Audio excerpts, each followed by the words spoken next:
The YouTube audience is a fickle bunch. And the reason I said it is because up until now, we've done a lot of different things with cars, and some of them are four doors. And I don't have a preference either way. I'm invisible. The number of doors a car has is invisible to me, unless it fits a certain purpose, and I'll get to that in a minute. But when we do stuff with four-door cars, we get a bunch of people jump in there in the comments, and they're like, it's junk, it's a parts car, it's got too many doors, blah, blah, blah, blah, blah, blah, blah. Okay, fine, you're entitled to your opinion. Now we do one where we're taking a four-door and converting it to a two-door, and we get the opposite. Four doors are great. Leave the four-door alone. Let the car be what it's going to be. Blah, blah, blah, blah, blah. You're preaching to the choir. I love four doors, so don't. But, all right, so let me explain. I think I need to go a little bit more in depth, right, as to why I'm doing this with this car. And I'm going to get to the mechanics of it in a minute. But, as you know, this started off to be an off-road car. And the more I looked at it, the more it reminded me of something, okay? Something like significant in my youth, okay? And around 1970, 1971, thereabouts, I was 8 or 9 years old. It was with my family. We were on the Belt Parkway in Queens. And we were in traffic. And I looked out the window of the car, the side window of the car, and there was a Chevy Nova. This thing was jacked probably about 2.5 feet off the, 2.5, 3 feet off the ground. Straight front axle, leaf springs, long ladder bars. It was just a mad chrome everywhere. It was like gleaming, right? And it was like, oh my God, that's wow, right? It totally tripped my pre-adolescent brain. And that image stuck with me. About 4 years later, 3-4 years later, whatever it was, I was in junior high school. I just started in junior high school. And it was the first time I ever played hooky. And the reason I played hooky was because I had to go to the Eltingville train station. I don't know if you guys are familiar with Staten Island. I had to walk to the train station. And on the way to the train station, there was, in the driveway of one of the houses on the way, was a black 61 Biscayne. And it had that same basic treatment. The thing was jacked way up. It had ladder bars, chrome everywhere, no front bumper. It was just bad. It was seriously bad. I fell in love with this car.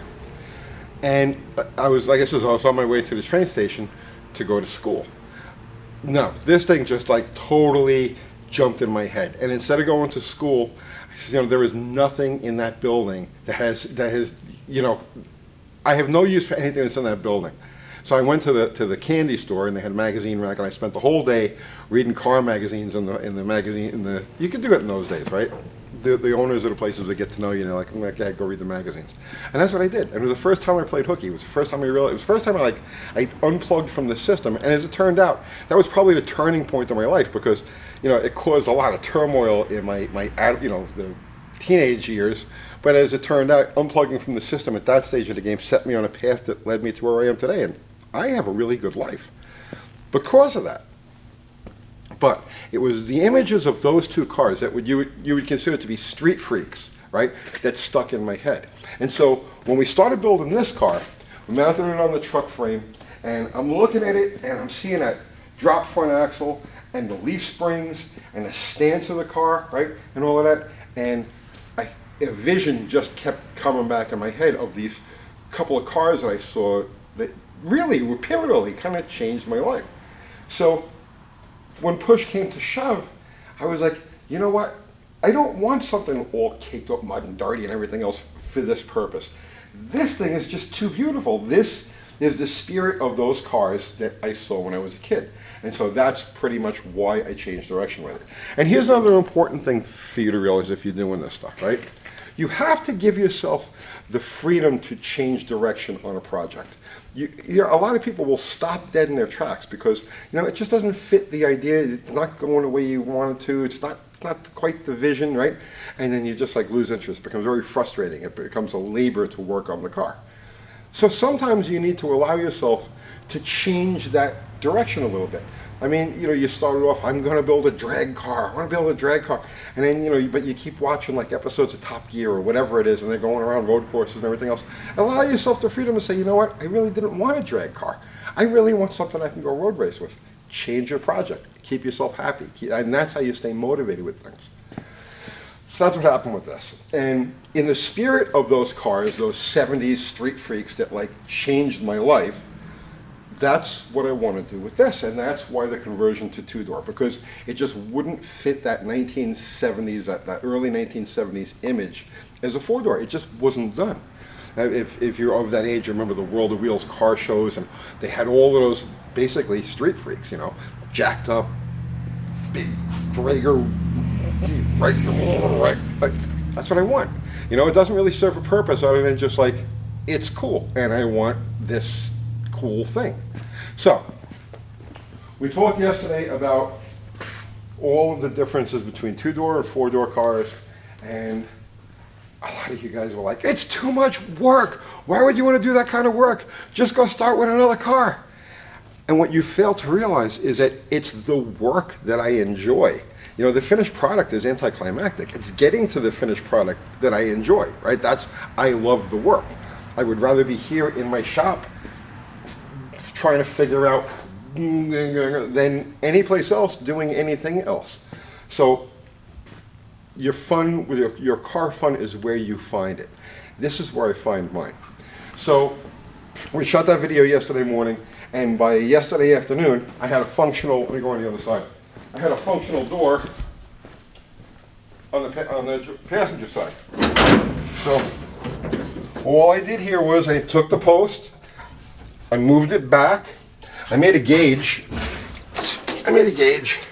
so this way I could get the right angle on the post, you know, to the roof rail, set right, so this way the door frame would fit correctly. I had to section, I'll show you on that side, but I had to cut a section out of the post here to clear the bottom of the door, but as it turns out, the striker exactly lines up with the door. It's perfect.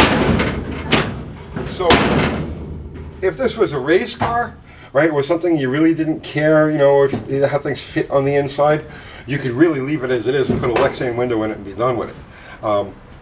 In this case, I just need to cut the back of one of the donor doors to fill in this gap, and then the rear door, the skin of the rear door fills in this. Look how cool this looks. It's perfect. The proportion is perfect.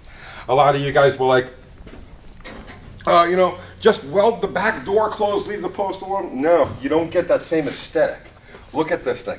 It's perfect. It's the sedan from hell. Now picture this thing sitting way up high with Kragers, ladder bars, things sticking out of the hood, a crazy 1960s, 1970s paint job, you know, root beer, iridescent snakeskin, flip-flop, endless line and all of that, right?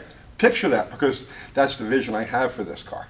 You know, and the same thing with the interior. I want to do the interior in like that whole world of wheels sort of craziness. You know what I mean? With the angel hair and like one of them old school single hoop roll bars and all of that. It's a trip. It's a street freak. It's something to have fun and just burn some rubber with. But that's what we're doing with this car. It's easier than it looks, right? But, okay, so I needed to make this so. I drilled out a bunch of spot welds, right? Moved the post back, set it up with the door so it was in the right location, used my gauge, and then that's it, done. That one's tack welded in place, and this one I'll leave free until I actually have a door to plug in here so that I'll have that exact. But that's all it was. It's easier than it looks, and it's harder than it looks, because you're plunging into the unknown. If it's a job you've never done before, it's like, how is this going to happen? And that scares a lot of people. Like internally, it's like they're afraid of failure. When you're doing stuff like this, you can never be afraid of failure.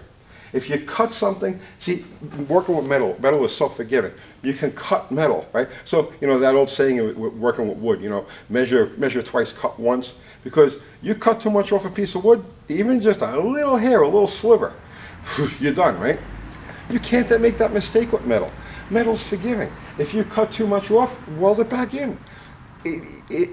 Metal is the perfect thing to work with. If you're a craftsman and you want to try different ideas and have your imagination going, metal is the thing. So that's where we're at with this. I still have to find another door for it. And there's going to be a lot of cutting and fabricating as far as the door frames and whatnot, but I'm not going to bother with that till I have another door. That leads us to another thing. The reason I'm giving you the update on this now is because I probably won't touch this car again until the winter, right? And people are going to be like, where's the car? What happened to the car? You never finish anything. No, I do finish stuff, but I finish stuff at its own pace. This channel has a lot of things going on, and my interests keep growing. Again, like with the Jeep, with the XJ stuff, I had to allow myself to expand into the XJ thing, and I'm having a blast with it. And we're picking up new subscribers, and we're picking up views, and it's expanding. It's making life more interesting. But this car probably won't get touched in earnest until the winter. We still have things we want to sort out with Bottle Rocket. September 5th, we're supposed to run Plan Z in Sykes, Missouri. I still have to sort that car out. So there's going to be a big chunk of time devoted over the next couple of weeks to getting that thing to where we just get it to the track and get it down the track. So those two cars are going to eat up a lot of my mental space for the next, little while. Then beginning in October, probably about the middle of October, we'll have everything back for the Hemi GTX. So we'll be putting that back together again. In the meantime, I've got a road racer guy who's actually going to take our Miata and bring it to one of these events and evaluate it and sort it out. So I'm looking forward to that. I don't have a date yet or anything like that, but that's what's happening with this. Car's sitting here ready to run, good to go. On top of that, we've got our Wednesday night live, we got our Sunday night live, and then we got these things going on. Come. So my buddy Dallas, we do the AHRA Online Drag Racing History channel, and here's the studio for this. And Dallas has been in here soundproofing, and we're working on lighting and doing all this other stuff because the sound in here was terrible, but it's, it's coming along. This stuff takes time, takes effort, takes energy. Come this way. Merch, a big part of our income, a big part of what we do here has to do with merch. We sell a lot of t-shirts, right? So, we're setting up everything to do our own right here. We just built this press, we're setting up this room here now. We've got, Uncle Kathy's got her space in here where she can actually do the designs, print them out, burn the screens, and get all that, so we'll be able to do limited edition shirts. In the past, we just really allowed that go in here, come back out. In the past, when we wanted to do a shirt, like we had an idea for something to maybe sell 50, 100 shirts, we couldn't do it. It wasn't practical because the per unit price over the top. But now, if we want to do a run of, let's say, 20 or 30 shirts, it's no problem. We can knock them right out. So it's stuff like this. And then we're working on a podcast. Junkle Tony and Big Wilbur in the morning, right? So I'm just going to leave it at that. But it's going to be a lot of fun, and that's something that we're working on also. So, for you guys who are like, oh, you never finish anything, he's so lazy. No, listen, we work 18 hours a day, 7 days a week here. And, we're having fun. It's not really work. We're having a blast. I hope you're enjoying the journey too. But just chill, relax, everything will get done. It'll all happen. Let's have fun. I'll see you tomorrow.